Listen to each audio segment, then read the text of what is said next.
It was just after dawn when the first insult landed. "Nice bruises, Grandma. Didn't know Fort Ironside had a retirement program," a voice barked from the ranks. It came from a lanky, loud recruit named Private Trey Dobson Bailey, 20, all bravado and zero filter. He smirked as he stepped back into line, loud enough for everyone to hear. That was the point. And the chuckles that followed made it clear he wasn't alone. Out on the dusty training field, a woman stood alone, sweat darkening her faded tank top, dust clinging to every exposed inch of her skin. Her arms were mottled with bruises, the kind that weren't from one bad day. They looked old, deep, layered. She didn't wear makeup. She didn't wear attitude. She wore scars like badges no one asked for. Her name was Sergeant Eleanor Warren, but no one here called her that. She'd just arrived 2 days ago, assigned quietly to Bravo Squad. No welcome, no orientation. Just a short note from command, and a transfer order marked Directive Level, Clearance Alpha. That meant something to someone, but not to these kids. All they saw was an older woman, late 40s, maybe 50s, standing on the same field as them. And that bothered them, because she didn't belong. She wasn't loud, she wasn't fast, she didn't bark orders, she didn't even respond when Trey Dobson mocked her again, this time louder. "Hey Sarge, how many push-ups does it take to snap a hip?" A few others laughed. Not hard, just that type of laughter people use to test the boundaries. Nervous, detached. She didn't flinch, she didn't respond, she didn't even blink. Just stood there, shoulders square, posture firm, like a statue carved from muscle and old pain. Some of them whispered theories the night before, that she was an admin flunky who ticked off the wrong general, that she was someone's aunt. That maybe, just maybe, she'd been injured, and this was a mercy post, a way to let her bow out quietly. But none of them actually knew. And in the absence of truth, people get loud. Dobson took a few steps forward, cocky as ever. "Bet you got those scars from tripping over your ego," he muttered, laughing at his own joke. Still, Eleanor said nothing. Behind her, the rest of the recruits shifted, some amused, some indifferent, but one or two, those with sharper instincts, watched her more carefully, not because of the bruises, but because of how she wore them. Calm, unapologetic, like they weren't shameful but earned. That morning, sun in Wyoming was unrelenting, and it beat down on her shoulders as if trying to scorch her out. Her skin shimmered with sweat, and the faint scar beneath her left eye caught the light. Thin, precise, almost surgical. But it was her stillness that made people nervous. She didn't look like someone ignoring them. She looked like someone calculating. From a small bluff above the training field, General Marcus E. Clayton watched in silence, hands behind his back, boots planted firm, expression unreadable. He had seen her arrive 2 days ago in the back of a battered Humvee. No fanfare, no briefing, no entourage, just one woman, one duffel bag, and eyes that held too many winters. He hadn't spoken to her yet, not directly, but he knew exactly who she was. He had signed the papers. He had approved the request. Because she'd asked to come. No one made her. She volunteered. And that, more than anything, haunted him. So he watched. He waited. On the field, Eleanor remained motionless, dust swirling at her boots, her hands behind her back, her head held steady. She looked like someone who'd already walked through something worse. Something far worse. And all this noise, the heat, the whispers, the laughter was just background static to her. But still, she didn't speak. Because Eleanor Warren believed something most of these kids had never learned. Respect earned in silence lasts longer than applause. Trey Dobson was grinning again, ready to press further, maybe get a laugh that would cement his place in the pecking order. But before he could say another word, a voice cut through the field. Rough, gravelly, controlled. Call sign, Widow 27. Everything stopped. The wind, the snickering, the chewing gum, even the buzz of a nearby fly seemed to halt mid-air. It wasn't shouted, it wasn't dramatic, just stated, like a fact everyone should already know. Private Dobson froze. He turned slowly toward the bluff. There, standing at the edge of the rise, General Clayton lowered his hands to his sides. His tone didn't change, his eyes didn't blink. "You just ran your mouth at Widow 27, son." Gasps rippled down the line like a current. Some of the older instructors straightened unconsciously. The recruits didn't know what it meant exactly, but they knew the tone. They knew something had shifted. Somewhere near the back, a quiet voice whispered, No way. That's her? Another nodded wide-eyed. The widow? From Ghostline? It had been a story passed around like an urban legend, a recon mission gone bad, a woman who went dark for days, only to re-emerge dragging her half-dead teammate across enemy territory. But that was just a myth. That wasn't this woman. This bruised, quiet figure. Was it? No one spoke again. And Eleanor? She still hadn't said a word. No one moved. No one even dared to breathe too loudly. The field, once filled with easy laughter and youthful arrogance, had turned cold with a single name, Widow 27. General Clayton stepped down from the bluff with the slow, purposeful gait of a man who'd walked into combat zones with less tension than what now filled this training ground. Each footfall stirred up small clouds of dust, and the silence deepened with every step. Private Dobson's shoulders had slumped. His grin was gone. He tried to square himself up again, tried to find anything to hold on to. But what could he say? What do you say after mocking someone whose name had been whispered like a warning in every late-night barracks tale? You don't need to understand what it means, General Clayton said as he reached the line of recruits, his voice steady, calm. But you'd better damn well remember it. Behind Sergeant Warren, one of the senior instructors rose slowly to attention, not because anyone ordered it, but because something deep in his gut told him he should. A few younger cadets shifted uncomfortably, their eyes darting toward the woman they'd once dismissed. She didn't flinch. She didn't smirk. She simply stood there, hands still behind her back, as if she didn't hear a word, though everyone knew she did. Have any of you heard of Operation Ghostline? General Clayton asked, turning to address the full formation. A few nodded faintly. Most stayed silent. 4 years ago, he began, a 7-person recon team was inserted behind the land divide. Remote, cold, hostile. Their objective was simply verify intel on a weapons facility the world wasn't supposed to know existed. He paused not for effect, but because recalling it still cost him something. What should have taken 48 hours turned into 8 days. The recruits stiffened. They were ambushed on the second day. 2 gone instantly. 1 bled out before sunrise. 1 disappeared, never recovered. That left 3. His gaze swept the field. One of them had shrapnel buried so deep in his chest he could barely breathe. Another, their comms specialist, was knocked unconscious in the initial blast. And the last? His eyes found Eleanor Warren. She was shot through the thigh, 2 ribs fractured, no painkillers, no evac, just 12 miles of ice, shadow, and the sound of her own breath. The field was silent, not out of respect yet, but confusion, horror, awe.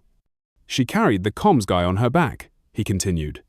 Dragged the other on a makeshift sled, built from broken pack straps and the barrel of a snapped rifle, through enemy territory, no radio, no support, just grit. One of the younger recruits, Reed, barely 19, had gone pale. He swallowed hard, eyes locked on the back of Warren's head. She hadn't turned, hadn't twitched.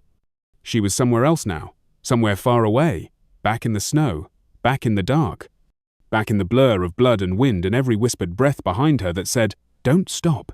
If I pass out, don't stop." And she hadn't. She hadn't, even when her knees gave out, even when her vision faded to a tunnel. She crawled the last 300 yards, dragging both men behind her, not because she was ordered, but because quitting wasn't on the list of options. General Clayton exhaled slowly, grounding the weight of his words. "You think she came back for glory?" he said quietly. "She came back because not everyone who walks out of fire leaves the fire behind." That hit harder than any drill sergeant's shout. For the first time, even the boldest among them turned their eyes downward, not in shame, not even in fear, but something else, something they couldn't name yet. Respect. Real, earned, bone-deep respect. Eleanor Warren still hadn't spoken. But she didn't have to. Her silence had become a force of its own, an answer louder than any speech. Clayton turned his body slightly, facing the formation head-on, his voice sharpened not, louder, just firmer. "You think Command sent her here? That this was some pity assignment? You think we gave her this post because we felt bad?" He paused, then took a few slow steps forward. Sergeant Eleanor Warren had every right to leave. She could have taken her discharge, her pension, her full honors, and no one would have said a word. She'd earned it 10 times over. She had nothing left to prove. He stopped in front of the line.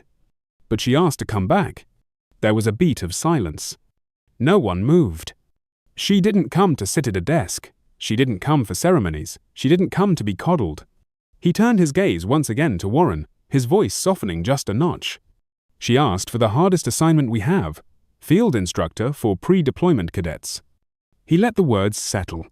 That means you. Suddenly the air felt heavy. Every recruit, every instructor, even the birds overhead seemed to still. This wasn't a battered veteran trying to stay relevant. This wasn't an old soldier clinging to glory. This was something else entirely. This was someone who had walked through hell, survived and then chose to come back to make sure no one else had to do it alone. Someone who didn't teach with PowerPoints or pep talks. She taught with scars. And standing there in the sweltering Wyoming sun, the squad finally understood. This woman didn't need to raise her voice. Because everything about her presence was the lesson. She was the one they mocked. And she was the one they would now learn from. The whispers started that afternoon. They weren't loud or dramatic, just fragments quiet exchanges during drills, in the mess hall, while waiting in line for gear. That's her? The widow? You think she really dragged 2 guys through enemy lines? She doesn't look like a legend. But that was the thing, wasn't it? Legends never do. By sunset, the atmosphere at Fort Ironside had shifted completely. The training field that once echoed with smug comments and easy ridicule now held a strange kind of reverence. No one said it out loud, but everyone felt it. They'd underestimated Herond badly. Sergeant Warren still didn't speak much. She moved through the routines like any other instructor, stern, fair, consistent, but the bruises on her arms no longer mocked, the scar under her eye no longer ignored. The silence around her now understood as deliberate, not defeat. And then came nightfall. The recruits were seated for an evening briefing in the operations hall, still dust-covered, still processing. At the front of the room stood General Clayton, expression calm, hands behind his back. But this time, he wasn't the one leading the session. Without fanfare, Sergeant Warren stepped up beside him. She didn't bark, she didn't pace. She simply opened a folder and began reading casualty codes from a sample operations log. It was dry, technical standard drill stuff. Until Private Dobson raised his hand. The same Dobson who taunted her days before, now visibly uncomfortable. "Ma'am, can I ask something? It's not about the codes." She looked up. Her expression didn't change. "You're really Widow 27? The room went still. Every pair of eyes locked on her. For the first time since arriving, she spoke. "Yes." One word. Solid, calm, absolute. Dobson blinked, then added awkwardly, Sorry, I didn't know." She looked at him not with contempt, but with something else. Not forgiveness, not warmth, something more precise, more human. "You weren't supposed to know," she said evenly. "That's the point." She returned to the briefing, flipping the page without another glance. But it was too late. The myth had become real, and no one could look away. After the session, a handful of instructors stayed behind. Quiet conversations sparked in the corners. One of them, a wiry, grey-haired vet named Staff Sergeant Diaz, watched her pack up. "You know they're scared of you now," he said, a hint of a smile. Warren zipped the folder shut. "Good. Not because of your rank, because of the stories." She met his gaze. "Stories keep people alive, just not the ones we tell out loud." That night, word spread like wildfire. Stories that had once been dismissed as folklore were now being re-examined in hushed voices over trays of mashed potatoes and cooling coffee. She once took out a nest of snipers using nothing but a broken scope and ice shards. She stitched her own leg shut in the dark. No morphine. She went dark for 5 days and came back dragging bodies alive. In the barracks, Private Reed whispered, "My brother served in that sector. Said command classified everything, redacted half the file." "Yeah," Keller replied, and she lived it. By morning, something strange had happened. Eleanor Warren hadn't changed at all, but everyone around her had. She entered the mess hall alone, as always, but this time, no one sat with their backs to her. No one filled the silence with pointless noise. Instead, a path cleared without a word. Not from fear, but from something else. Deference. The woman they once mocked had become the standard. And it all came to a head during the advanced endurance exercise later that day. It was brutal. 40-pound packs, heat stroke conditions. 6 miles up an incline trail known to the recruits as the Wall, recruits dropped out one by one, some from exhaustion, some from dehydration. It was designed to push them to the brink. Private Dobson, red-faced and gasping, collapsed near the last turn. He waved off help, humiliated. "I'm fine," he lied. But someone crouched beside him. Warren. Without a word, she grabbed his pack, slung it over her own, and gestured with her chin. "Get up!" He stared at her. "You'll finish the last mile," she said. "With your legs, not your pride." He did. Every breath a struggle, every step a lesson. And when they reached the Topham, staggering, her steady he didn't look at her with shame. He looked at her like a man who had finally understood. Because strength wasn't in shouting orders or mocking scars. It was in carrying weight that wasn't yours without complaint. At sunset, the general called the squad together. He didn't raise his voice. He didn't need to. He gestured toward Eleanor, who stood quietly behind him. "You've spent a lot of time trying to figure out who she is," he said, "but that's the wrong question." He let the moment breathe.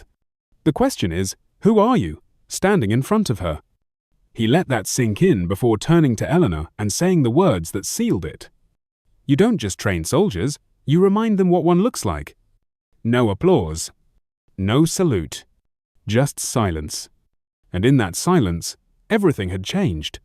That evening, the mess hall hummed with its usual rhythm metal trays sliding, forks clinking against plastic plates, boots scuffing linoleum floors. But something was different. There was no shouting, no boastful laughter echoing from the back corners. Conversations were softer, movements slower. And in the far corner, at a table meant for 6, Sergeant Eleanor Warren sat alone, same posture, same stillness. She ate her meal like she always did, methodically, silently, like someone who didn't expect company and didn't need it. Until one by one, they came. No speeches, no grand gestures, just the quiet thud of boots and the soft rattle of trays being set down. First came Private Reed, sitting down opposite her without saying a word. Then Keller, then Diaz, then even Dobson, who a few days ago couldn't stop mocking her, now took the seat to her left, head low, eyes forward. They didn't look at her with pity, not even with guilt. They looked at her with something deeper. Recognition. Because now, they saw her. Not the bruises, not the silence, not the myth, but the woman who had walked through fire and came back not to boast, not to teach lectures, but to lead with quiet, brutal truth. And for the first time, she spoke. It wasn't a command. It wasn't a lesson. It was just an answer. "Why?" Widow 27, one of the younger recruits whispered, barely audible. She didn't look up from her tray. Her voice, when it came, was flat, measured. "Because I've buried 26 members of my team," she said. "I'm number 27. No one spoke after that. There was no second question. There didn't need to be. Because some truths were too heavy for follow-ups. The silence that followed wasn't awkward. It was reverent. It wrapped the table like a blanket, as if the room itself was leaning in to listen. And even though no one said it, every person at that table would carry those words for the rest of their lives. Later that night, General Clayton stood alone in his office, the blinds pulled half shut, the lights low. A report lay open on his desk, Eleanor Warren's return file. One stamped word glared up at him in red ink. Volunteered. He closed the file slowly and looked out toward the field. Some leaders demand loyalty with rank. Some with intimidation. But Eleanor Warren had done it without raising her voice. Without telling her story. Without needing recognition. She led by existing, by enduring, by being the quiet flame others gathered around when everything else had gone dark. The next morning, something unexpected happened. The squad was in formation, stiff and ready, when an unexpected guest appeared: Colonel Nathan Voss, commander of the Northern Training Division. No one knew why he was there, until he walked up to Sergeant Warren and, without hesitation, snapped a full salute. Sharp, deliberate, clean. She blinked once but didn't return it. Instead, she offered him something rarer, the faintest nod of acknowledgement. Because respect, when real, doesn't need to be returned. It simply is. As Colonel Voss turned away, the cadets looked to Warrensom, expecting her to say something, maybe a closing line to mark the moment. But she said nothing. And that silence? It spoke louder than any speech ever could. Later that week, Private Dobson approached her during weapons maintenance. He stood awkwardly, hands half raised like a boy confessing to stealing cookies. "I used to think scars meant weakness," he muttered. She glanced at him. "Now I get it. Scars mean you came back." She said nothing, just handed him a cleaning cloth, and walked on. And in that moment, he felt prouder than if she'd given him a medal. Because leadership doesn't always roar. Sometimes it limps. Sometimes it bleeds. Sometimes it eats alone for days before anyone even sees it. But when it's real, it shifts everything. That night, as the sun dipped behind the Wyoming ridgeline, the barracks lights flickered on. Inside, voices murmured tired, worn, but different, sharper, wiser. And in the far corner, pinned to the bulletin board, someone had taped a simple line, written in black marker: "Strength doesn't shout, it shows up anyway." No one claimed authorship. No one had to. Everyone knew who it was about. Because she wasn't just a war story. She wasn't just a myth. She wasn't even just a survivor. She was Widow 27. And from that day forward, every soldier who passed through Fort Ironside would hear her namino from a podium, not in a textbook but from each other. Quietly, respectfully, as a reminder that true strength bleeds in silence, trains without praise, and never forgets the ones who didn't make it home. And when the next generation of cadets asked, "Who is she?" the answer would always be the same. She's the one who came back.